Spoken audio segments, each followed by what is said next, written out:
Olá, estudantes, tudo bem com vocês? Prazer estar de novo aqui com vocês para mais uma aula aí, então do nosso curso de Biologia, tá?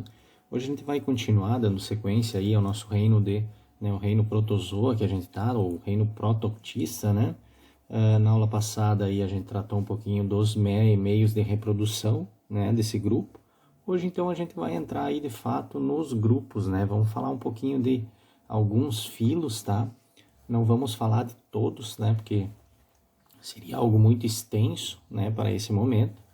Talvez em outra ocasião a gente possa tratar dos outros filos que, porventura, a gente não tratar aqui, tá? Outro detalhe já no início aqui é que, além de nós não trabalharmos todos os filos, eu resolvi dividir aqui, né, fazer uma certa divisão aqui em grupos que são heterótrofos e depois a gente trabalhar os grupos que são autótrofos, né, que a gente conhece mais popularmente aí por algas, né? Então a gente vai trabalhar nesse primeiro momento grupos heterótrofos e depois a gente vai trabalhar o grupo das algas um pouco separado, tá? Então, como eu falei para vocês aqui, ó, né, em função da classificação dos protozoários ser algo de mudanças muito constante, então tem muitas controvérsias aí, né, gente? Algumas literaturas trazem um tipo de classificação, a outra traz outro. Tem livros que traz todos os filos, né, não relacionando se é alga ou não, né? Enfim, eu resolvi aqui para que nós tenhamos um pouco de didática, né, para que fique um pouco mais fácil da gente entender um pouco essa parte, eu separei então em dois grupos, né? O primeiro grupo que a gente vai chamar de protozoários, né?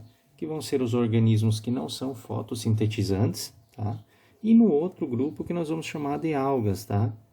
Então nós vamos ver aqui grupos de protozoários não fotossintetizantes nesse primeiro momento, e mais para frente a gente vai trabalhar os grupos então que fazem fotossíntese, que são conhecidos como algas, tá? Certo? Então, o primeiro grupo aqui, né? Os protozoários. Então, os protozoários, organismos, então, heterótrofos, tá?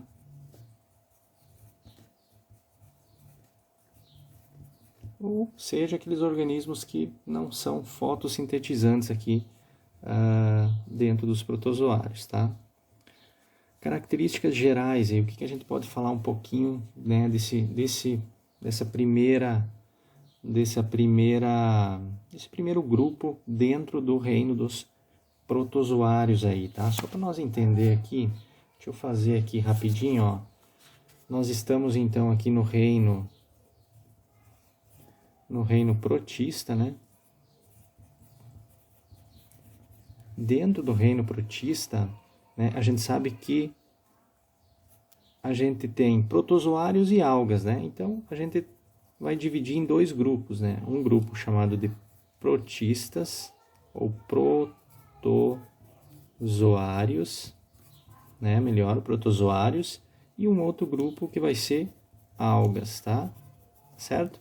Dentro do grupo dos protozoários, nós vamos ter diversos filos e, consequentemente, classes aí que a gente vai poder estudar aqui, tá? E a mesma coisa nas algas, aí a gente vai estudar vários filos aí relacionados às algas, tá bom? Então, só para a gente se localizar aqui onde é que a gente está. Então, nós estamos lá no reino protista ainda, né? E agora entramos no primeiro grupo, que são os protozoários, que são os organismos não fotossintetizantes, né? Ou seja, aqueles organismos heterótrofos, tá? Características gerais são eucariontes, né? Algo que a gente já discutiu muito, né, lá no início, né? Então, os protozoários são os primeiros organismos a terem essa célula eucarionte, né? As bactérias são organismos que têm células procariontes, né? Então, houve essa passagem, né, digamos assim, para células mais complexas, que nós conhecemos como células eucariontes, tá? Então, eles têm as células eucariontes e são unicelulares, tá? Vocês lembram das bactérias, né? As bactérias eram o quê? Procariontes e unicelulares. Aqui os protozoários vão ser o quê? Eucariontes e unicelulares, tá? Então, nesse grupinho que eu separei aqui, os organismos são unicelulares e são eucariontes, tá? Então, são aqueles grupos não fotossintetizantes. não fotossintetizantes. Não sintetizantes, beleza. Então, eucariontes, célula mais complexa, com a presença de organelas, com a presença de um núcleo, onde lá dentro está organizado o material genético, tá? Vida livre, né? O que quer dizer vida livre, né? Vida livre é que ele não está preso dentro de um organismo, né? Como é o caso aqui dos parasitas, tá? Então, eles podem ser de vida livre, podem ser parasitas ou mesmo simbiontes, né? Simbiontes é aqueles que eles vivem, por exemplo, no trato digestório de algum animal, né? Em que ambos são beneficiados com essa simbiose, né? Então, eles podem ser de vida livre, podem estar andando aí na coluna de água, locais úmidos, sempre locais úmidos, né? Coloquei aqui, ó, sempre locais úmidos, né? Podem ser simbiontes, né? Vivendo aí no trato digestório de alguns mamíferos, né? Que a gente vai ver depois, né? De ruminantes, né? Ou eles podem ser parasitas aí, causadores aí de algumas doenças, inclusive bem importantes para os seres humanos também, tá? Se reproduzem de forma sexuada ou assexuada, tá? Então, eles podem se reproduzir sexuadamente ou assexuadamente. Lembram a diferença? Uma reprodução sexuada, ela envolve gametas, né? Já uma reprodução assexuada não envolve gametas, né? E geralmente ocorrem mitoses aí que acabam deixando os filhos 100% idênticos aos pais, né? São clones, digamos assim, né? E são heterótrofos, né? Ou seja, não fotossintetizantes, que eu falei aqui para vocês. Então, são algumas características gerais aí a princípio, tá? Eucariontes, unicelular, vida livre, simbiontes ou parasitas, reprodução sexuada ou assexuada. Daí, dentro de cada filo, cada um tem a sua particularidade daí, né? Isso aqui é uma característica geral, né, de todo o grupo de protozoários aqui. Possuem citoesqueleto, forma, né, vai dar rigidez e flexibilidade para a célula, né? Ou seja, o citoesqueleto, principalmente aí, eles são formados aí de proteínas, né? E eles vão dar a forma aí celular, uma certa rigidez e principalmente flexibilidade para que ele possa se movimentar, tá? Alguns protozoários podem ter o corpo revestido por um envoltório protetor, chamado de teca, né? Que aqui até fala concha, né? É mais fácil de você entender. Então, tem muitos protozoários aí, né, que vão ter aí uma certa concha, né, protetora por fora, tá? Fino e flexível ou espesso e muito forte, né? Então, ele vai ser fino e bem flexível, ou ele vai ser bem espesso e bem rígido, né? Bem forte, tá bom? Então, em alguns filos aí a gente vai encontrar essa teca aí, tá bom? Que depois a gente vai ver também aqui para frente, aqui vocês vão ver que nas fotos aí são bem interessantes. A locomoção é feita através de cílios, né? Vamos ter os grupos aí que se locomovem aí, então, através de cílios, os que se locomovem através de pseudópodes e aqueles que se locomovem por flagelo, né? Então, nós temos os cílios que parecem, se nós fosse fazer um desenho aqui, né? Os cílios, então, seriam vários, parecem uns pelos, né? Lembram um pouco de pelo, né? Pseudópodes já é, né, emissões ali da membrana, né? Então, formando os pseudópodes, né? E o flagelo é como se fosse um rabinho, né? Então, mais comprido do que os cílios, né? Em menos quantidade também, né? Ou até mesmo nenhuma estrutura de locomoção definida, né? Isso aqui é algo que alguns grupos possuem, né? É chamado de gliding, né? Esse gliding ele ainda não está muito bem estudado, digamos assim. Tem muitas coisas ainda para se entender sobre o gliding, né? O gliding ele foi descrito pela primeira vez em 1848 e é atividade de proteínas, né? Através de actina e miosina, né? Que são proteínas motoras, e eles acabam fazendo aí uma certa movimentação desse protozoário, tá certo? Então, eles podem ter cílios, pseudópodes, flagelos ou mesmo nenhum deles e se movimentar através de proteínas motoras, tá bom? Beleza, então a gente tem as características gerais, como eu falei para vocês, aqui é característica geral dos protozoários. Dentro de cada filo a gente vai trabalhar um pouquinho das características mais específicas deles, tá? Nessa aula em especial a gente vai trabalhar 2 filos, tá? A gente vai trabalhar o filo Rhizópoda, tá? Que são o filo aí das amebas, né? E os filos Ciliófora, que são o filo dos ciliados, aí do paramécio, tá? E depois para frente a gente vai estudando aí. Cada aula eu penso de a gente estudar 2 filos, né? E a gente consegue aí umas 4 ou 5 aulas aí terminar, enfim, o nosso conteúdo sobre os protozoários, tá? Então, o primeiro filo que a gente vai estudar é o filo Rhizópoda, né? E como eu já adiantei para vocês, né? É representado pelas conhecidas amebas, tá? As amebas são os representantes desse filo aqui, né? Então, o Rhizópoda é representado por um conjunto de protozoários ameboides, né? Tradicionalmente conhecidos, aqui eu repeti a palavra, né? Então, vamos cortar aqui, ó, né? Por sarcodíneos, né? Ou subfilo, né? Era classificado como um subfilo Sarcodina, né? Mas, enfim, é o filo Rhizópoda, tá? São naturalmente distribuídos em todos os tipos de ambientes, ó. Ele pode viver no solo desde que tenha muita umidade, né? Ambiente bem úmido, lagos, lagoas, rios, mares, oceanos, piscinas, água encanada, esgoto e ambientes úmidos, né? Então, o ambiente dos protozoários, em geral, de todos, é ambiente úmido, tá? Dificilmente vai encontrar um protozoário vivendo num ambiente seco, né? Que não tenha nenhum tipo de umidade, tá? Dificilmente. Dificilmente não, você não vai encontrar, né? Então, solos, desde que tenha bastante umidade, lago, né? Rios, oceanos, né? Tá bom?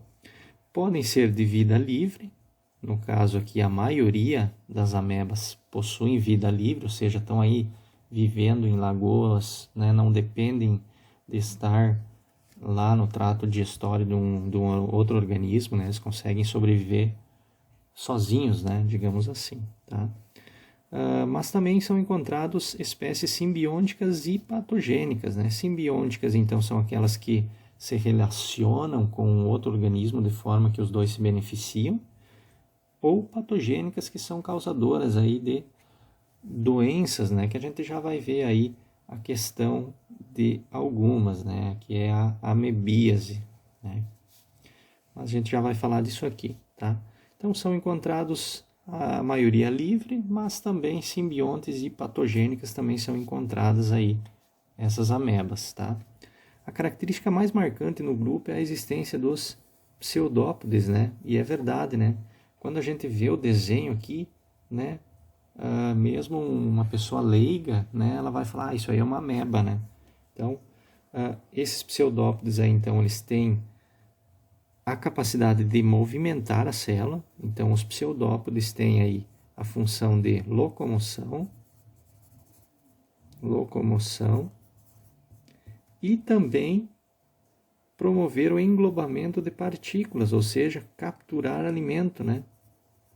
Captura de alimento. Então, a gente tem as duas funções, então, do pseudópode, né, que são locomoção e captura de alimento, tá? Então, dentro das amebas, né? O desenho que eu estava falando para vocês é esse aqui, né? Então, aqui a gente tem 2 desenhos, né? Vamos olhar primeiro esse aqui, né? Esse aqui é um desenho de uma ameba de verdade, né? Uma ameba observada em um microscópio, né? Olha como ela é, né? Os pseudópodes, né? Então, é algo muito marcante dentro desse grupo. Não tem uma forma muito regular, mas existem muitos pseudópodes, né, que ela vai emitindo, né, conforme a sua necessidade. Aqui uma representação didática, né, para a gente poder entender algumas coisas dentro desse grupo das amebas aí, né.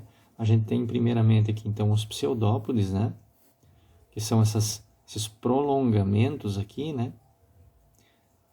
Que tem função, então, de locomoção, né? Ela vai lançando esses pseudópodes e vai se movimentando. Por exemplo, se ela quer se movimentar para aquele lado ali, ela vai lançando esses pseudópodes para lá e vai se movimentando o corpo inteiro para lá, né? O pseudópode vem, todas as organelas e tal vão fluindo aqui para dentro e aí ela forma para cá.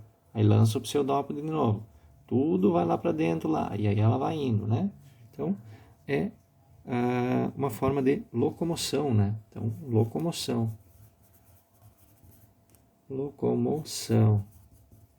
né? Então, serve para ela andar, mas também tem a ver com o alimento também, né? Captura do alimento, que é nesse caso aqui, ó, né?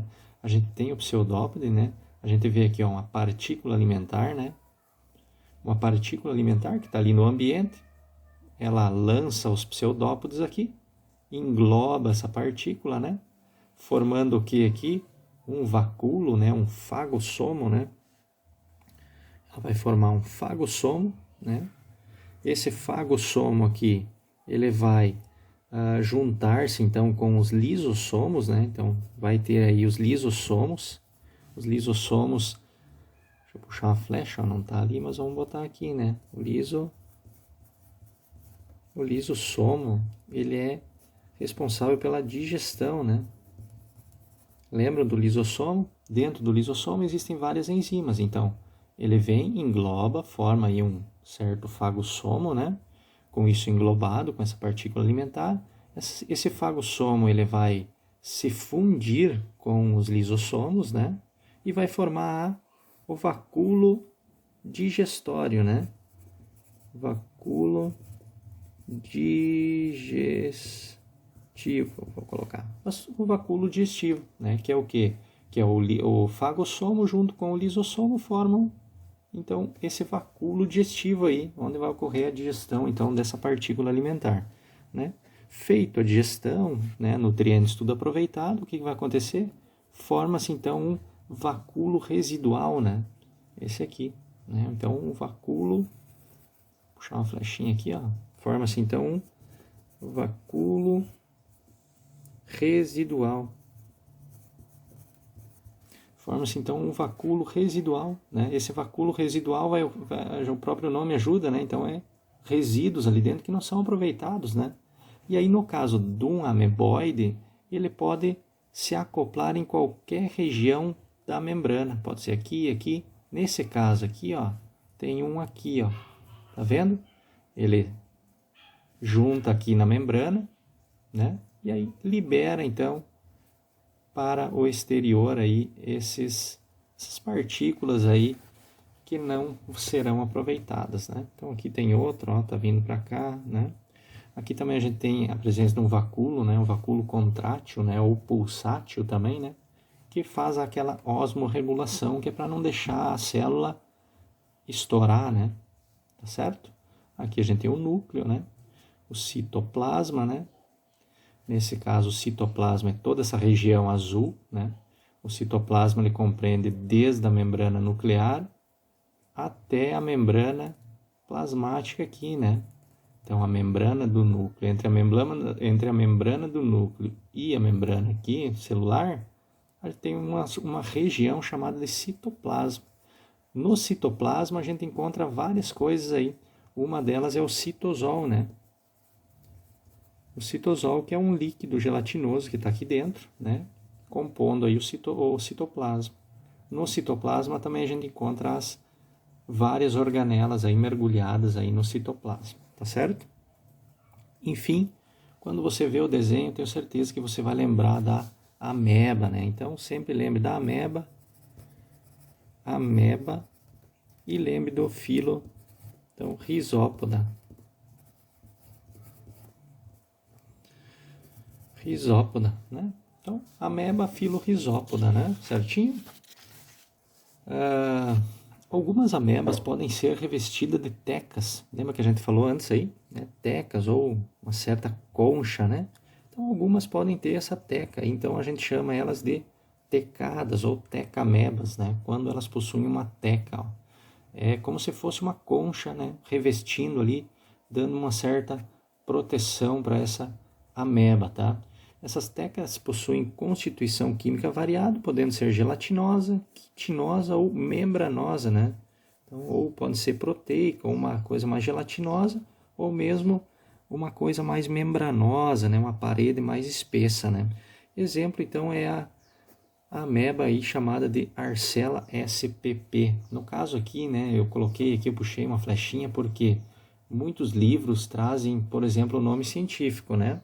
Lembro que a gente estudou a nomenclatura, né? A gente sabe que o primeiro aqui trata-se do gênero e depois a gente teria então a formação da espécie, né? Arcella alguma coisa, né, da espécie. Quando aparece Arcella spp, né? O que é SPP? Tem várias espécies desse gênero, né? Então, o gênero Arcella tem várias espécies, né? Então, aqui ele está generalizando, ele está falando que praticamente todas as do gênero Arcella possuem tecas, tá? Se no caso aparecesse Arcella SP só, não SPP, né? O que seria? Uma espécie que ainda não está identificada, que não está aí totalmente descrita, né? Então precisaria ainda alguns estudos em cima dela. Então essa que é a diferença quando você lê num livro aí Arcella spp, e aí poderia aparecer qualquer gênero, tá? Só estou dizendo para vocês que é bom você saber essa terminação aqui, né? Porque às vezes tu acha que Arcella spp é um nome científico dessa. Não, Arcella é o gênero, SPP quer dizer que tem várias do gênero Arcella que são tecadas, tá bom? Beleza? Entre as espécies podemos encontrar no trato gastrointestinal é a E. histolítica, né? Essa E. histolítica aqui, ó, né? É um parasito, né, que vive aí no trato gastrointestinal e que ele causa uma doença chamada de amebíase, tá? A E, né, o pessoal costuma E ponto, né? E ponto ele dá uma reduzida e no quando a gente está falando do gênero, né? Então o gênero é Entamoeba histolítica, tá? Então aqui eles costumam colocar E ponto, né? Em vez de escrever Entamoeba, né? Então o pessoal sabe que se trata da Entamoeba histolítica, né? A Entamoeba, inclusive, tem várias espécies, né? Olha outra aqui, ó. Entamoeba coli, né? Entamoeba bruti, Endolic max nana, né? Então, enfim, né? Então aqui é um nome um pouquinho reduzido, então para você também ficar esperto com isso aqui, né? E histolítica, né? Até tem a E. coli, né? E. coli, que seria a Escherichia coli, né? Que na verdade é uma bactéria, né? Cuidar um pouquinho, né? E daí, no caso, a gente teria aqui, ó, a E. coli aqui também, né? Só que essa é a Entamoeba coli, que daí, no caso, seria aí uma ameba, né? Ou seja, um protozoário, né? Então, enfim, né? Nós temos aí, então, uma espécie de parasita, né? Que habita aí o trato gastrointestinal e causa aí uma doença chamada de amebíase, né? Que causa aí uma certa desinteria, né? Vai ter que causar problemas aí gastrointestinal, tá? Algumas amebas não patogênicas, né, também são encontradas. Quando falo em não patogênicas, é que elas são não causam nenhum tipo de problema elas estando vivendo ali, né, nesses ambientes. Então ela pode estar lá no trato intestinal, mas não te dá problema, certo? Beleza? Então, ó, algumas amebas não patogênicas podem ser encontradas em peixe, réptil, pássaro, mamífero, né, como a flora normal desses animais aí, né? Então, a gente vai encontrar muito isso aí, né? Ou seja, ela está ali, mas não está te causando nenhum tipo de problema, então está tudo bem, né? Agora, por exemplo, essa aqui, né, se você tiver com ela lá, provavelmente você vai ter problemas aí, né, mais especificamente chamado de amebíase. Certo? Então aqui, né, fala aí de todas as espécies que tem, né? Outra espécie bastante comum é a Entamoeba gingivalis, né, que vive lá na tua gengiva, causa aí problemas aí inflamatórios também. Então, ela pode estar ali, né? Também do gênero Entamoeba aqui, né? Então, E. gingivalis, tá? Beleza? A nutrição, então, das amebas é totalmente heterotrófica, né? Aqui, ou holozoica, né? Então, ou seja, ela não faz fotossíntese, ou seja, ela não produz a sua molécula energética, né? O seu açúcar, no caso, né? Ela vai precisar, então, buscar isso aí através da alimentação. E os alimentos que ela costuma ingerir é o quê? Bactérias, algumas plantas microscópicas ou próprios fragmentos, né? Pequenas algas, né? Que algas também são protozoários, né? Só que são protozoários fotossintetizantes, tá? Então também se alimenta de algas e outros protozoários, no caso dos heterótrofos, tá? Nematóides e até mesmo aí algumas partículas mortas, aí matéria orgânica morta já. Eles são, então, os alimentos são digeridos por fagocitose ou pinocitose, né? E aí você vai tentar lembrar que a gente possui aí a endocitose, né? Os processos de ingestão de alimentos chama-se endocitose, né? Ou seja, ela consegue capturar esse alimento com o auxílio dos pseudópodes e colocar ele, ou pegar ele do meio externo e trazer para o seu interior, para o seu citoplasma, através de um processo chamado endocitose. A endocitose ela pode ser pinocitose, né? No caso de líquidos, tá?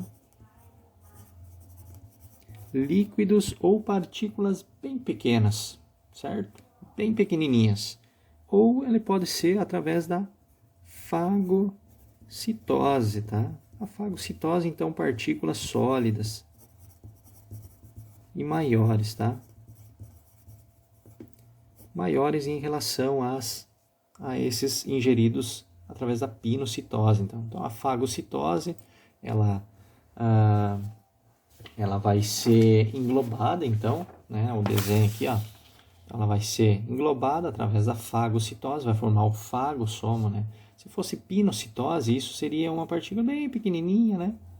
Líquidos principalmente, ia formar o pinossomo, né? Então, através da pinocitose, tá bom? Então, ela vai ingerir isso através da fagocitose ou pinocitose, que são eventos da endocitose, tá? E aqui a gente tem, inclusive, né, justamente essa questão aí, né? Então, a gente tem a partícula alimentar, né? Ele vai lançar os pseudópodes, né? Ele vai englobar aqui, né? Ali dentro a gente tem vários lisossomos que estão diretamente envolvidos nesse processo, né? Porque dentro, no interior deles, temos várias enzimas, né? E então ele está diretamente envolvido nesse processo de digestão, né? Então, englobou, formou aqui um certo fagossomo, né? Esse fagossomo ele vai se fundir aqui, ó, com os lisossomos, vai formar então o vacúolo digestivo, né? Isso aqui é um vacúolo digestivo, vai fazer a digestão, vai aproveitar os nutrientes, tudo para ele, né? Para essa ameba. O que não é interessante para ela fica e forma-se então o vacúolo residual, que vai ser expelido aí, né? Que vai ser excretado para o exterior aí da célula, certo? Bem tranquilo, né? A forma aí de endocitose, né? Então essa endocitose ela pode ser por fagocitose, no caso de partículas sólidas e grandes, ou pinocitose, quando são líquidas e pequenas essas partículas, tá bom? A reprodução é totalmente assexuada por fissão binária, né? Lembram da fissão binária? Divide-se, primeiro duplica o material genético e depois separa por mitose, então, a célula, né? Então, duplica o material, tem uma ameba aqui, o material genético. O primeiro evento é o quê? duplicar o material genético e depois sofrer mitose aí e formar duas amebas filhas, né, que são 100% idênticas aí aos pais, né, à célula genitora, ou seja, as duas são idênticas, tá bom?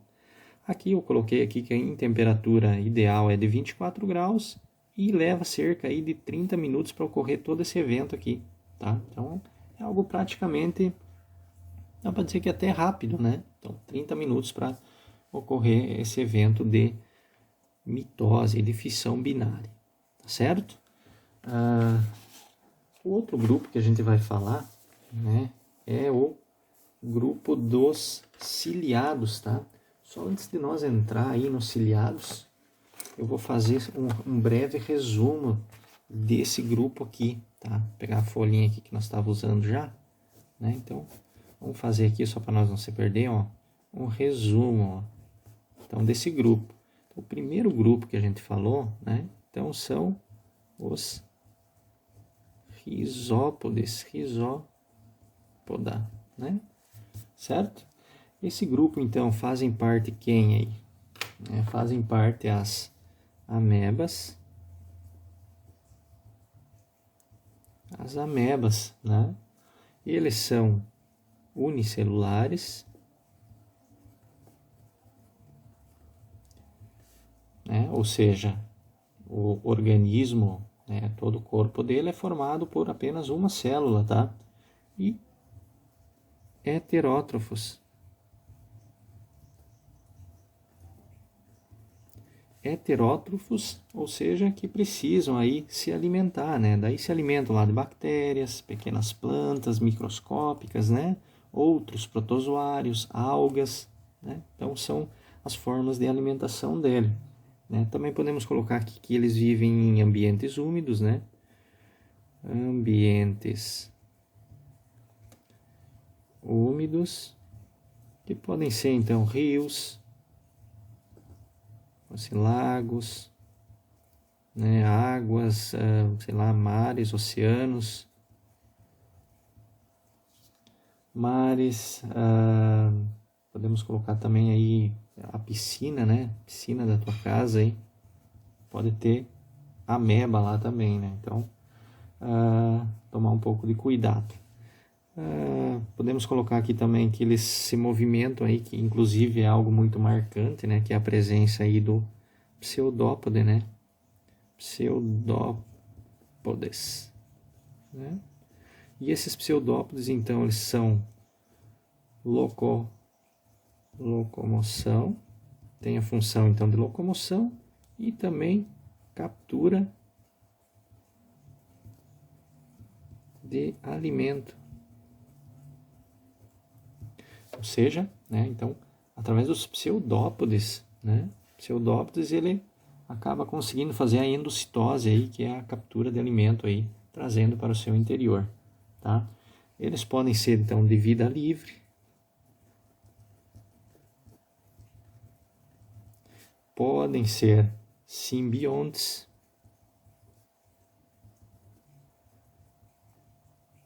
e também pode ser parasitas, né? Então, vida livre, simbiontes ou parasitas. Certo? Tanto podemos encontrar alguns simbiontes, como a gente pode encontrar os de vida livre, como podemos encontrar também amebas aí parasitas, tá? A reprodução, então, que a gente falou agora por último, então a reprodução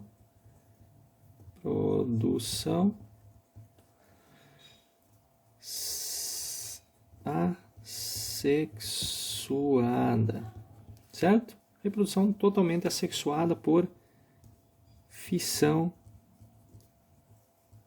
binária.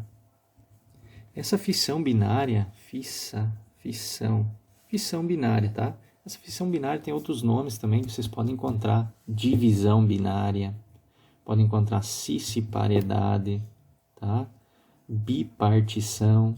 Se referem tudo à mesma forma de reprodução, tá?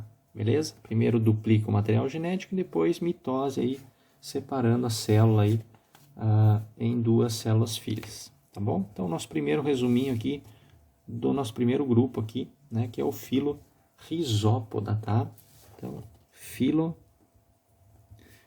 Rhizópoda, então, dentro do nosso grupo que nós separamos aqui dos protozoários, tá? O segundo grupo que nós vamos ver aqui, o segundo grupo é os ciliados, tá? Né, que é o filo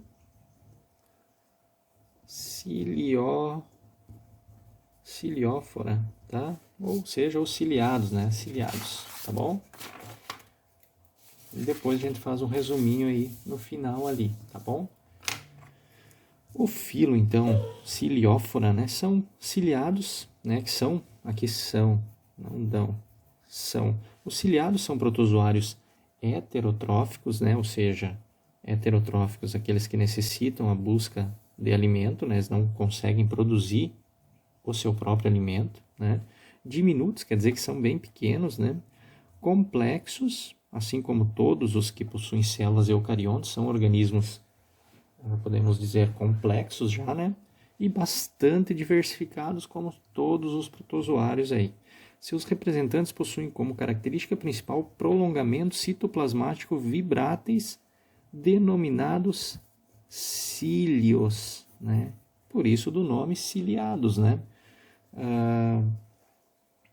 Possuem cílios, então, são heterotróficos e possuem cílios, possuem tamanhos variáveis e são identificados em pelo menos um dos estágios de vida aí dos ciliados, ou seja, ele está dizendo que possui cílio e que esses cílios têm tamanhos bastante variados dentro do grupo, tá? Inclusive não só esse tamanho diferente, mas ele pode ter locais em que eles estão diferentes. Pode estar todo o corpo do ciliado, pode estar só numa extremidade, entenderam? Então ele pode estar distribuído de forma desigual no corpo na célula desse protozoário, tá? Então os ciliados. A maioria é móvel, né? Então a maioria é de vida livre, inclusive os cílios aqui, eles auxiliam o quê? Na movimentação deles, tá? Entretanto, há espécies capazes de formar colônias. Então, eles são coloniais também, ó. Então, eles são móveis, capazes aí de formar colônias, né? O que é uma colônia? São várias células, né?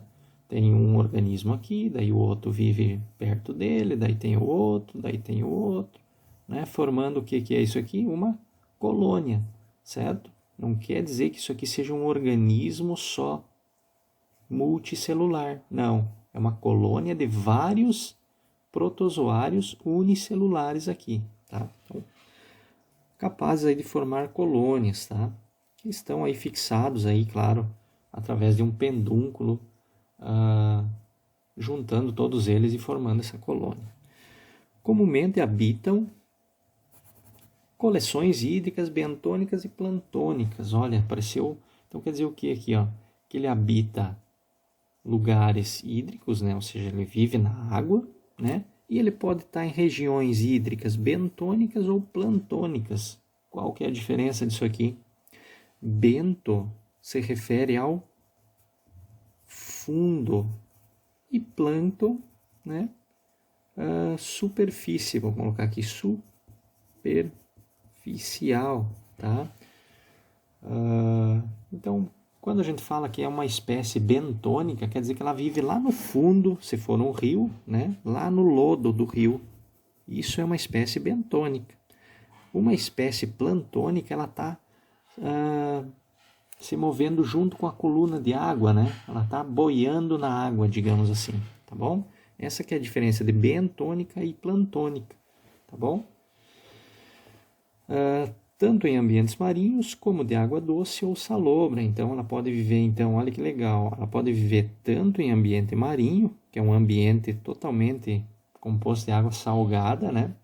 Ele pode viver em água doce ou em água salobra, né?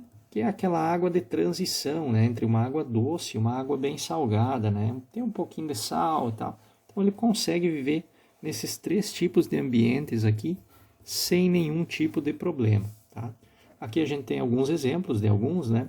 Esse aqui é um ciliado, inclusive é aquele que eu utilizei lá no início das nossas aulas de protozoário, né? Até coloquei algumas partes nele, né, que não existem, então aqui ele está completinho. Esse aqui é o paramécio, tá? O paramécio. Tá? Esse paramécio aqui, ele é muito comum, é um ciliado muito bem falado, tá? Então, ele tem algumas características aqui que a gente falou agora há pouco, né? A presença dos cílios, né? As outras organelas é muito parecido com os outros ciliados, com os outros protozoários. Esse possui umas características também que aparecem em não todos os protozoários, que é a presença de uma região específica para captura de alimento, né, que é o citóstoma, né, que eu falei em umas aulas anteriores, que ele tem uma função aí análoga a uma boca, né, certo? E também um citopígio, né? Lembra na ameba eu falei que o vacúolo residual ele pode se acoplar em qualquer lugar aqui da membrana e, né, excretar aí toda a questão do resíduo, né? Nesse caso não. O ciliado ele tem uma região específica para que o vacúolo residual venha aí excrete toda essa questão de resíduos, né? Então se chama citopígio, né? Ou poro anal aqui está falando, mas ele tem uma função análoga aí de um ânus mesmo, né? Beleza? Aqui a gente tem uma outra imagem, né? Uma imagem mais real, né, dele, certo? Aqui a gente tem dois representantes coloniais, né, que eu falei agora para vocês, né? Então a gente tem vários protozoários, ó, só que eles vivem juntos, como se fosse uma colônia aí, né? Como se fosse uma colônia, não, é uma colônia, né? Então eles vivem todos juntos ali.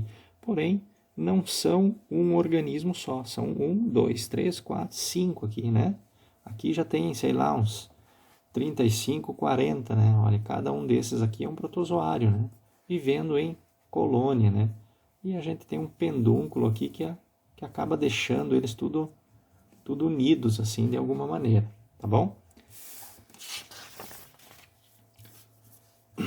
Há espécies comensais, né? E aquelas que obrigatoriamente parasitam invertebrados e vertebrados. Então, nós temos aquelas espécies comensais e também aquelas que são parasitas, né? O comensal aqui é uma espécie de ciliado que não vai causar problema para o hospedeiro dele, digamos assim, né?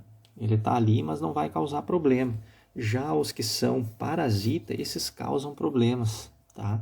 Então tem uns que são obrigatoriamente parasitas e nós temos também os comensais, né? Dentro dos comensais importantes, né, estão quem aqui, ó? Aqueles que a gente encontra lá nos ruminantes, né? Quem são os ruminantes? O boi, a ovelha, cabra, né? Que possuem um estômago poligástrico, né? Estômago poligástrico. Ou seja, esses animais que possuem um estômago poligástrico, ou seja, um estômago que tem várias câmaras, são os chamados de ruminantes, né? Onde o bolo, você pode perceber numa vaca, por exemplo, né?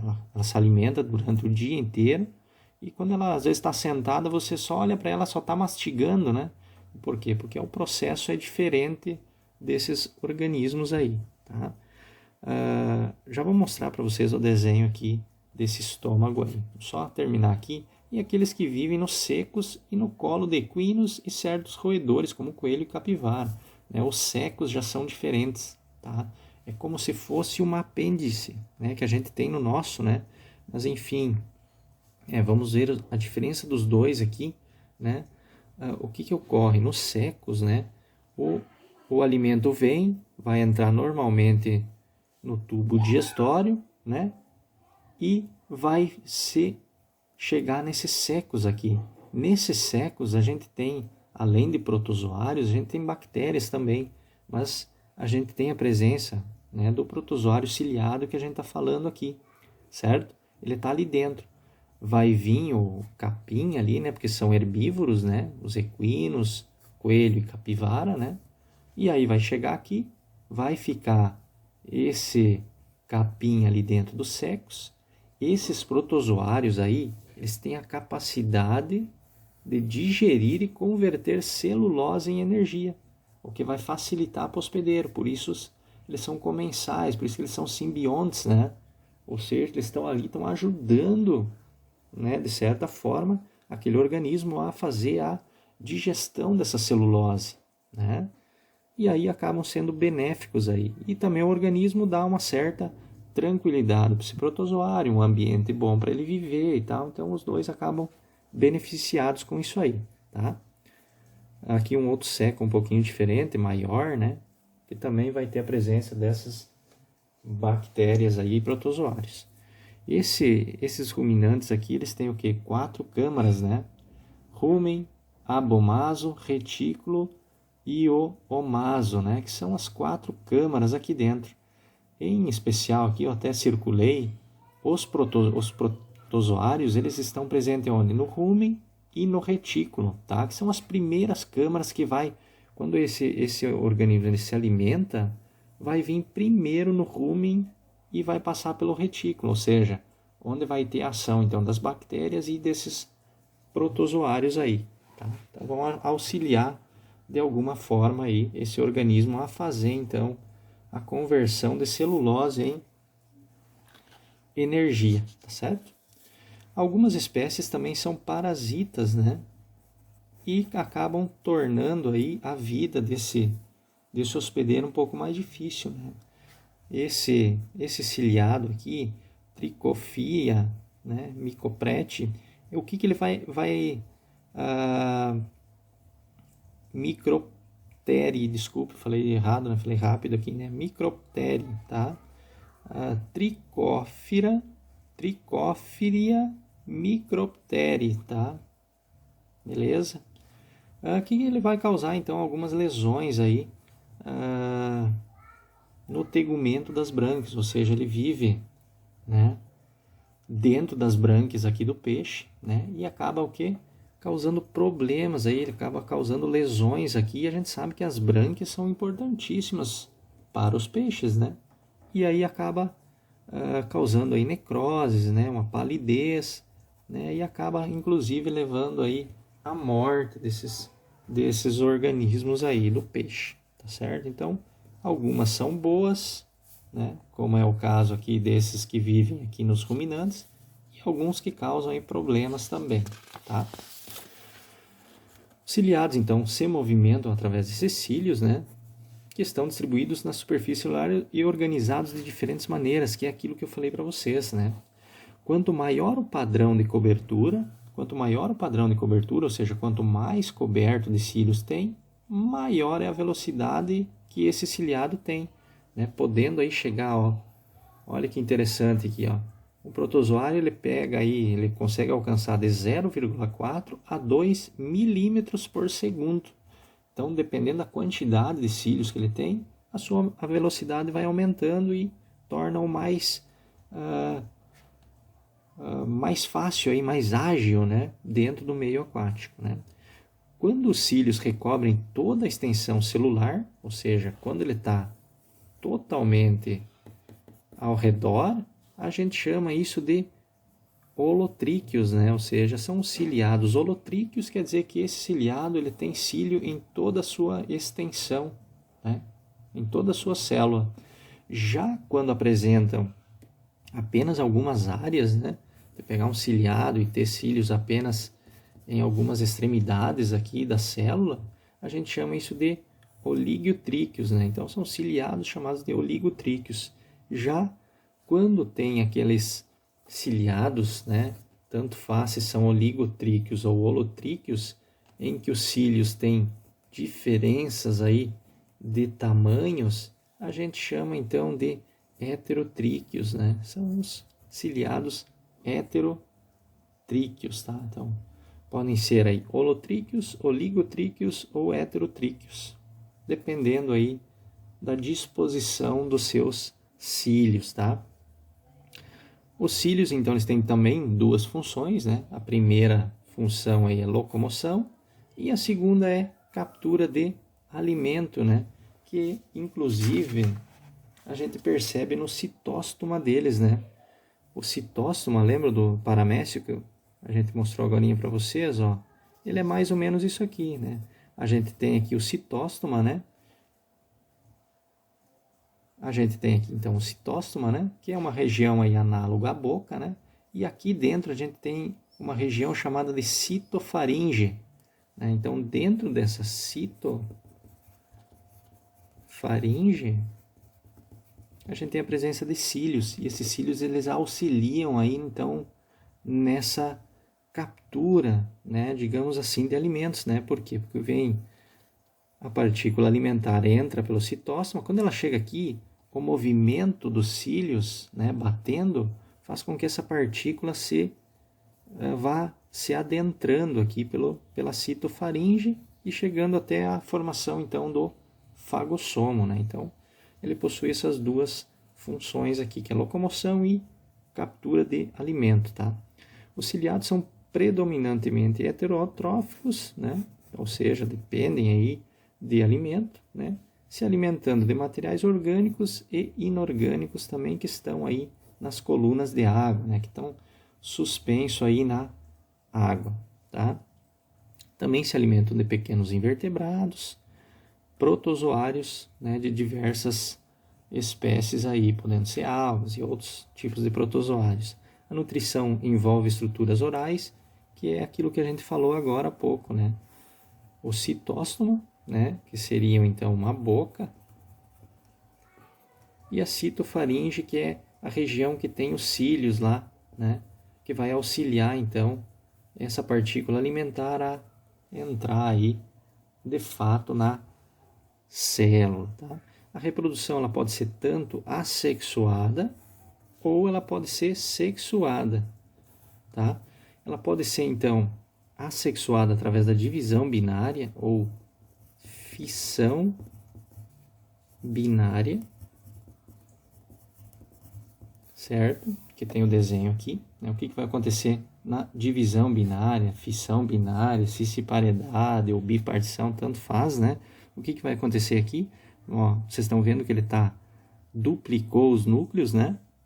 Duplicou e separou, né? Então, duplica o material genético e separa, então, a célula, tá? Já sexuadamente, através da conjugação. A primeira coisa que a gente tem que saber sobre a conjugação é que não temos um aumento imediato. Ou seja, o que eu quero dizer com isso?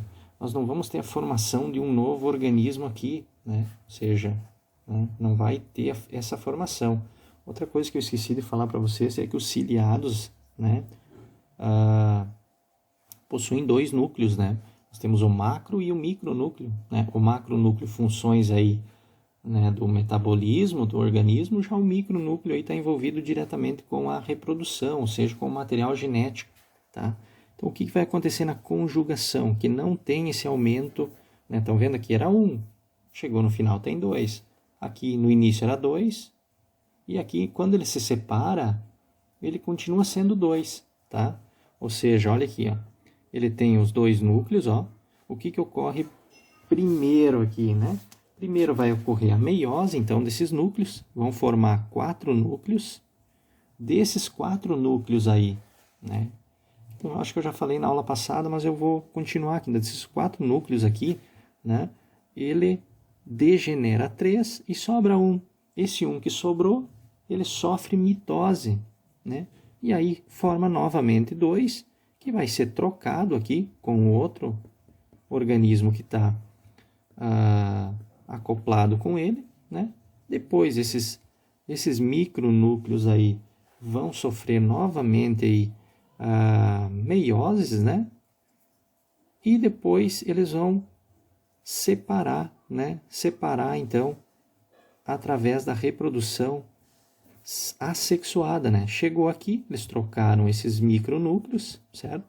Os micronúcleos estão dentro de cada organismo E aí vai ocorrer, então, uma certa reprodução assexuada através da divisão binária, ou seja, vai dividir aqui, né, esse organismo em vários, né, e de certa forma fez aí uma mistura, de certa maneira aí, de características, tá bom? Então, pode ser assexuada através da divisão binária ou sexuada através da, né, sexuada, divisão binária e sexuadamente através da conjugação, tá certo?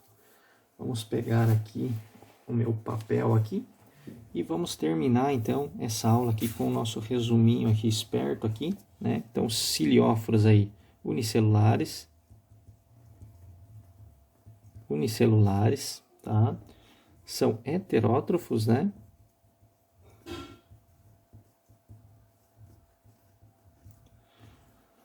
Podem ser móveis e coloniais. Podem ser coloniais, né? Não quer dizer que todos vão ser, tá? E a característica principal dos cilióforos é o que? A presença de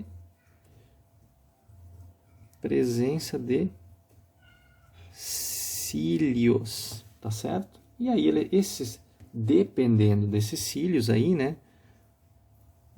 Vamos puxar uma flecha aqui. Então, os cílios, ele tem função de locomoção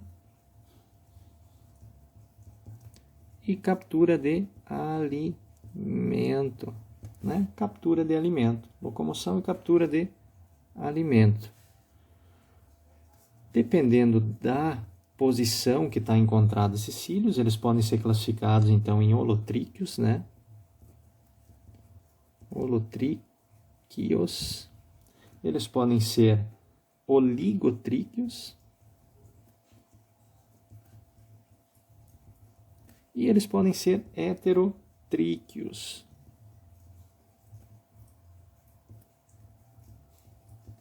Qual que é a diferença dos três? Holotríquios, todo o corpo, né? Ou seja, todo o corpo tem cílios. Oligotríquios, algumas partes apenas. E heterotríquios são aqueles que possuem cílios de tamanhos aí diferentes, tá certo? É a diferença aqui em relação aos cílios, tá? Eles podem ser, então, marinhos ou dulcícolas, né? Dulcícolas é o quê? Dulcícolas é que vivem em água doce, tá? Ou também podem viver em água salobra também. Podem ser planctônicos ou bentônicos, né? Ou seja, vivem no fundo ou na superfície, né? Na coluna de água, tanto faz, né? Você vai encontrar nos dois ambientes, tá?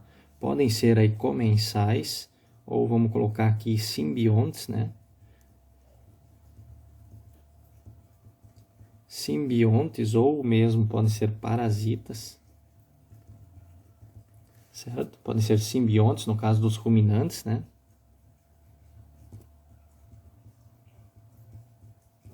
Ou podem ser parasitas naquele caso dos peixes, né?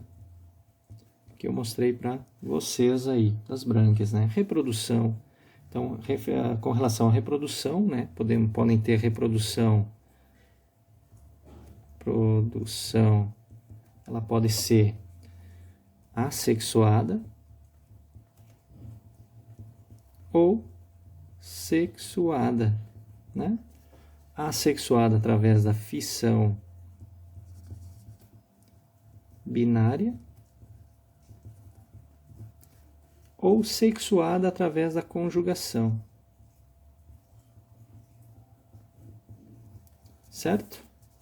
Podem ser, então, através da fissão binária ou conjugação, beleza? Porém, a conjugação é aquilo que eu falei, né? Não tem aquele aumento imediato do número de organismos, né? Ele vai precisar, claro, fazer a conjugação e depois fazer uma reprodução assexuada, né? Mesmo que seja por fissão binária, né? Ou uma fissão múltipla para poder, então, aumentar o número de indivíduos, tá certo? Então, Para hoje nós vamos terminar essa aula aqui, né? Então, vimos hoje aí um pouquinho de 2 filos, né? A gente primeiro dividiu, né, o reino protista em protozoários, que são aqueles não fotossintetizantes, e os fotossintetizantes separamos aí em outro grupo que nós vamos chamar de algas. Dentro dos protozoários, que a gente vai estudar vários filos, a gente viu 2 hoje, que são o rizópoda, que são as amebas, e nós vimos os cilióforos, que são aí, em grande parte, os paramécium, né? Paramécium. Tá? O paramécium aí é o organismo mais conhecido aí dentro do filo cilióforo, tá certo? Na próxima aula a gente continua, né? Vamos trabalhar aí provavelmente mais 2 filos, né? E assim a gente vai dando sequência aí até o fim dos filos que eu pretendo trabalhar com vocês aqui, tá bom? O demais aí, espero que vocês tenham entendido, né? Tenham assimilado essa parte do nosso conteúdo e desejo a vocês aí bons estudos e a gente se encontra então na próxima aula. Um abraço a todos.